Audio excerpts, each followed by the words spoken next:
जनवरी में एक दिन ऐसा आता है जब भारत का आकाश पतंगों से भर जाता है। घरों में तिल गुड़, पोंगल और पिट्ठी बनती है और नदियों में लाखों लोग स्नान करते हैं। ये दिन है मकर संक्रांति। लेकिन ये उत्सव सिर्फ खुशियों का नहीं, ये प्रकृति, ज्योतिष, इतिहास और कृषि का एक कोडेड संदेश है। सबसे पहले सवाल, इस दिन होता क्या है?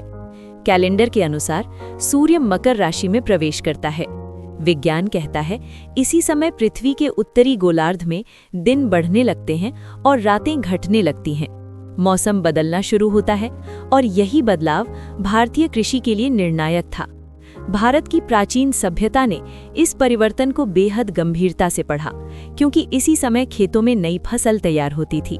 यानी मकर संक्रांति फसल की जन्म का दिन था। लेकिन कहानी यहीं खत्म नहीं होती।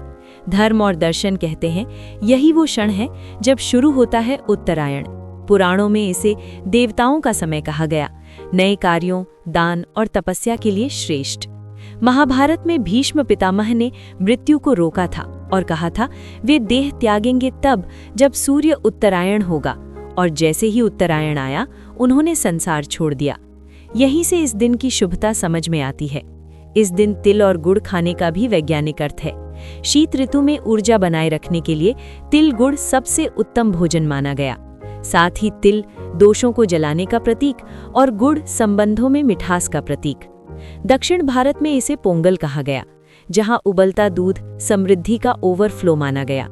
पंजाब में लोहड़ी, जहां आग सूर्य की ऊर्जा का संकेत बनी।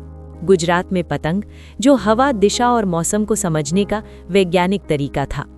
तो क्या मकर संक्रांति सिर्फ एक त्योहार है, या फिर वो कैलेंडर जो प्रकृति को समझने, समय को पहचानने और पृथ्वी सूर्य के रिश्ते को महसूस करने की भारतीय परंपरा है? मकर संक्रांति इंसानों का त्योहार कम और सूर्य और समय का त्योहार ज्यादा है। इतिहास, रहस्य और ज्ञान वाली वीडियो पसंद है तो इंडी शॉर्ट को फॉलो कर लो।